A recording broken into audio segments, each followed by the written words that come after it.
Bismillahirrahmanirrahim. Assalamualaikum warahmatullahi wabarakatuh. Perkenalkan, nama saya Putri Rismawati. Di sini saya akan menjelaskan yaitu tentang materi usulin nahwi, yaitu tentang kalamnya orang Arab dalam kitab Al-Rasyid fi Usulin Nahwi. Nah, dalam kitab tersebut Kalamul Arab itu dibagi menjadi dua, yaitu yang pertama adalah syair, yang kedua adalah lafaz. Nah, yang pertama syair. Syair itu merupakan kumpulan puisi orang Arab, dan syair adalah hujjah pada sesuatu yang polemik dari keghoriban Al-Quran, juga keghoriban hadis Rasulullah, sahabat, dan para tabi'in. Nah, di sini Abdullah bin Abbas juga jika ditanya tentang Al-Quran, maka beliau menjawab pada soal itu dengan syair. Oleh karena itu, syair dianggap sebagai sumber yang penting dari beberapa sumber. Di sini juga para ulama bahasa membagi pada syair dan kalamnya orang Arab menjadi 4 level. Level yang pertama yaitu orang banyak menemukan pada masa jahiliyah. Contohnya itu seperti Lubaid dan Hisham. Nah, level yang kedua yaitu pada permulaan Islam. Nah, orang banyak menemukan pada masa permulaan Islam seperti Lubaid dan Hisham.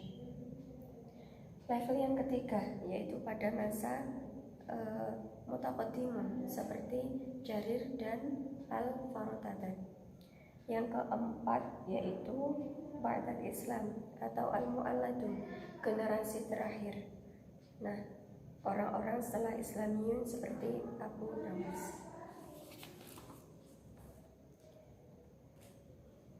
Adapun orang yang dijadikan hujjah dengan syairnya dengan ijma ulama yaitu Ibrahim bin Harma yang mengakhiri Al-Asmu'i dengan syair. Lalu kemudian disangka oleh Dr. As-Samirai yaitu berhenti dari syair atau dalil syair dengan karena beliau bersikap ragu terhadap syair.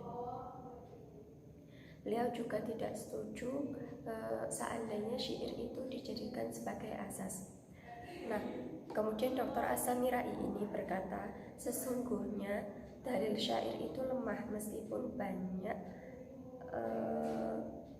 karena bahasa syair itu berupa dispensasi dan beberapa pelanggaran agar syair berjalan sesuai wazan yang dikenal. Nah, Dr. As-Samirai mengkritik pada dalil yang membawa dalil atas tambahan kana pada huruf jar dan majrurnya. Beliau tidak menduga bahwasannya jika meneliti pada bahasa Arab dalam kitab-kitab Arab yang tercetak dari sesuatu yang meliputi harta simpanannya dunia pada sesuatu yang menyamai yang merusak pada rukun-rukun ini. Selanjutnya yaitu tentang dalil sama'i dari kalam Arab. Nah, yang menjadi dalil sama'i dari kalam Arab di sini adalah nazar. Nazar sendiri itu merupakan penyangga dari beberapa penyangga penggunaan ilmu nahwu.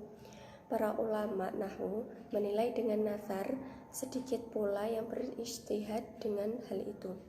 Nah, nazar ini merupakan perumpamaan atau peribahasan. Nazar juga adalah sesuatu yang diucapkan seperti yang didengarkan tanpa mengubah pada lafadznya. Para ulama itu berhujjah dengan beberapa nazar dalam kitab Sibawayh yang berbunyi, sebaik-baik dalil karena diridhoi setiap yang sampai pada kitab Sibawayh, yaitu yang merupakan ucapan orang Arab sebagai hujjah. Yang pasti orang Arab meroleh nazar atas kaidah-kaidah mereka nazar. Nah, nazar dalam ruang lingkup ini lebih utama dari syair karena tidak tunduk sebagaimana syair. Pengertian tunduk di sini adalah pada darurat wazan dan qafiyah tidak memuat nazar pada di sini. Dan juga ulama Arab itu membatasi pada segenap kabilah yang ditentukan. Ulama Arabiyah melihat bahwa selamatnya Arab dengan Arab ajam. dan menjaga para qabail atas kebersihan qabail yang bersifat kebahasan dari kerusakan beberapa bahasa. Nah, di sini ada juga Abu Nasr Al-Farabi menjelaskan pada qabail, memindah qabail pada As-Suyuti, yaitu Qais, Tamim, dan Asad. Mereka ini adalah banyaknya sesuatu yang diambil, dan mayoritas sesuatu yang diambil itu dijadikan pijakan dalam keghoriban, i'rab, dan pentasrifan.